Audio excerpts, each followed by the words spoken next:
네, 여러분 안녕하십니까? 필립입니다. 이번 영상은 지난 시간에 이어서 역발상 주식 투자 두 번째 영상입니다. 오늘도 그러면 캔피셔를 통해서 제가 느낀 점들 여러분께 공유해 드리도록 하겠습니다. 짧게 지난 영상을 요약해 드리자면 캔피셔는 반대 상황이 아니라 다른 상황으로 지금의 상황을 바라볼 수 있어야 한다고 강조했습니다.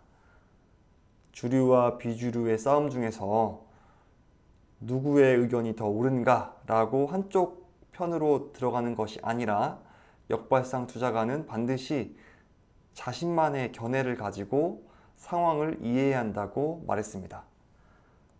두 번째는 우연과 적중을 구분하는 능력입니다. 코로나로 인해서 증시가 V자 반등을 경험했는데 이때 주식시장에 막 들어온 저처럼 초보자들은 자신의 실력인지 아니면 우연인지를 정확하게 객관적으로 판단을 해야 합니다. 그렇지 못한다면 엄청난 나락의 길로 빠져들 수 있음을 항상 명심해야 됩니다. 지난 영상에서 소개해드렸던 모건 하우절의 돈의 심리학이 나오는 이 문장 한 번 더 소개해드리겠습니다.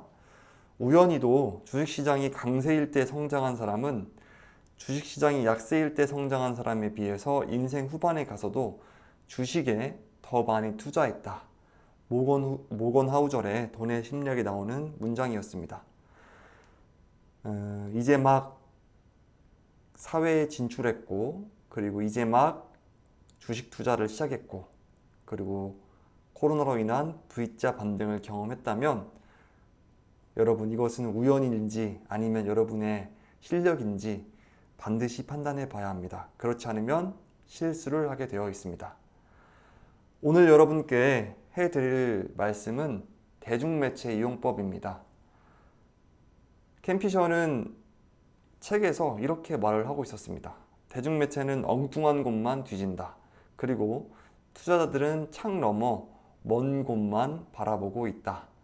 이게 어떤 의미인지 신문 기사를 통해서 한번 알아보겠습니다. 2022년 7월에 나온 기사입니다. 연합뉴스에 베이비 부머가 은퇴하기 시작하면서 국민연금 지출이 4년 후에 34조에서 53조로 급증할 전망이다.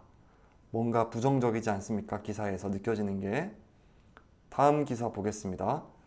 세계일보에서 나온 기사인데 암울한 미래입니다. 지구온난화 억제 목표가 10년 내에 좌절할 것이라는 내용의 기사였고, 세 번째 기사는 아시아경제의 기사인데 세계 경제가 빚더미에 앉았다는 것입니다.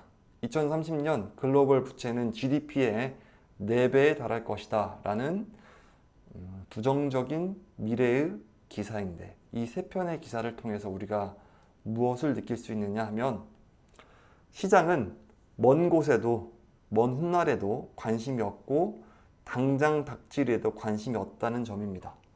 이는 캠피셔가 대중매체를 바라보는 관점입니다.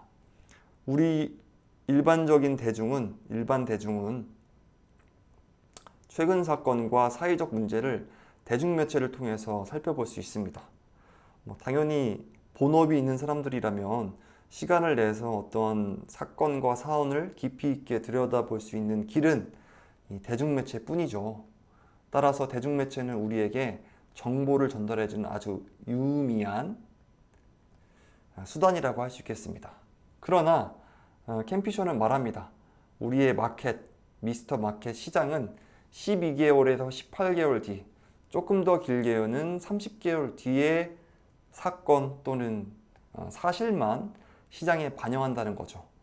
어떠한 가능성은 전혀 시장에 영향을 주지 않습니다.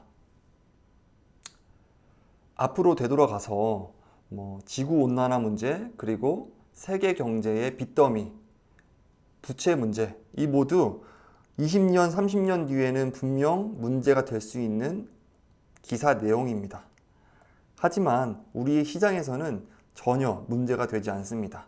삼성전자, 애플, 테슬라, 지구온난화, 그리고 빚더미에 앉은 각국의 부채들, 이 문제들은 테슬라와 삼성전자, 다른 세계적인 기업에 영향을 주지 않는 것입니다.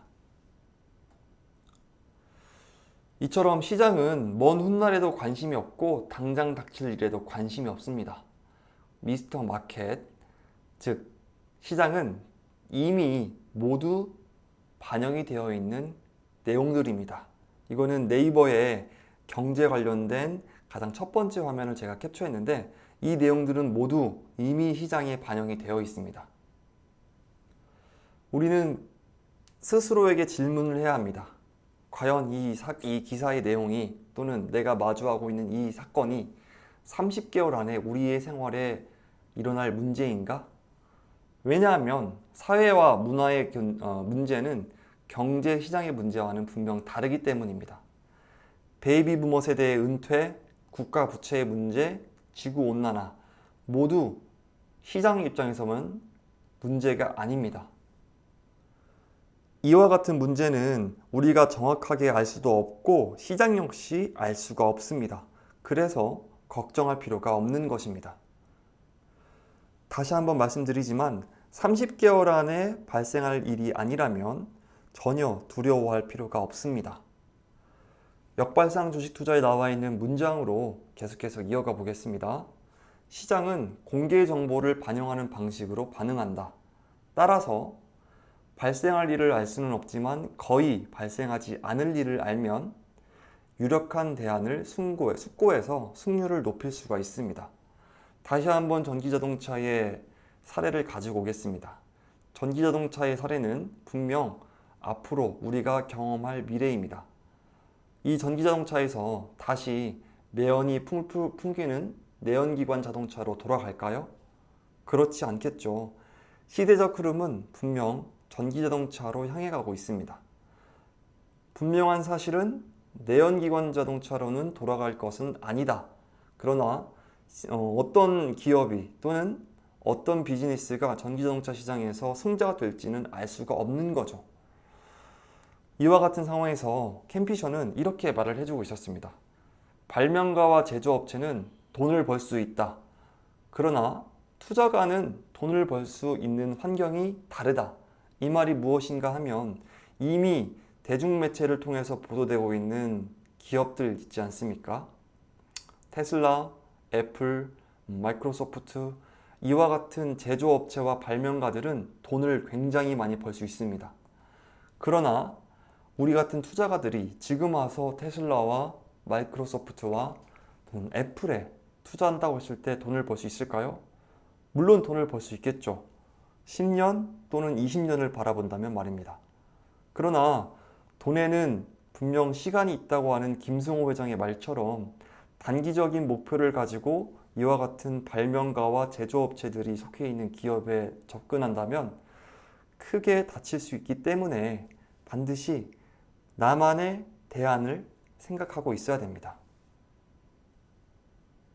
다시 이어서 캠피셔의 문장입니다. 시장은 절대 군중이 예상하는 방향으로 가지 않습니다. 대중매체가 떠들어대는 느낌으로 절대로 시장은 흘러가지 않습니다. 분명 우리는 알 수 있지 않습니까? 미래를 예측하는 게 얼마나 어렵고 불가능한 일인지. 각 연도의 기업의 실적은 중요하지가 않습니다. 강세장이 2년 가느냐, 10년 가느냐가 중요한 것입니다. 전체적인 상승 곡선에서 우리는 어떤 곳에 위치하고 있는지를 판단할 수 있어야 됩니다. 삼성전자의 실적이 작년 한 해 좋지 않았다고 해서 앞으로 죄송합니다. 적자라고 썼습니다. 삼성전자의 실적이 작년 한 해 좋지 않았다고 해서 반도체 시장이 과거로 돌아갈까요? 후진할까요? 그러진 않겠죠. 반도체는 앞으로도 무궁무진하게 사용될 것입니다. 이처럼 강세장 그리고 큰 시장의 흐름을 파악할 수 있다면 기업의 각 연도의 실적은 중요하지 않다고 캠피셔는 말해주고 있었습니다. 신문과 뉴스, 술집에서 엄청난 악재에 대하여 떠들어대면 시장은 비교적 효율적이란 사실을 항상 기억하라고 캠피셔는 조언했습니다. 대중매체가 신나게 떠들어댄다고 할지라도 이미 시장은 호재와 악재를 효율적으로 반영하고 있기 때문에 지금의 가격을 믿어야 된다라고 말해주고 있는 것이었습니다. 그렇다면 무엇이 앞으로의 경제를 위해서 그리고 나의 투자를 위해서 중요할까? 그것을 캠피셔는 경기 선행지수를 꼽고 있었습니다. 장단기 금리차, 제가 유튜브에서 올해 초 그리고 작년 하반기에 가장 많이 나왔던 컨텐츠 내용인데 이 책에서도 장단기 금리차를 굉장히 중요하게 언급하고 있었습니다. 단기 금리와 장기 금리가 도대체 무엇이길래 이렇게 강조하고 있었을지 이 내용은 제가 다음 영상에서 또 깊이 있게 공부해서 다시 한번 말씀드리도록 하겠습니다. 군중은 먼 미래에 닥칠 불운에 대해서도 두려워하지 않습니다. 그리고 대중매체는 항상 떠들어댈 수밖에 없습니다. 마음껏 떠들어대라고 하십시오. 대중매체가 온갖 악재를 내세우면서 과장 보도를 하더라도 걱정할 필요가 없습니다. 극도로 흥분한 상태라면 더 놀랄 일이 없습니다. 모두가 방 안에 코끼리가 있다는 것을 보고 있다면 코끼리의 존재가 전혀 놀랍지 않습니다. 그런 것처럼 대중매체를 두려워하지 말라고 하는 캠피셔의 내용 오늘 제가 공유해 드렸습니다.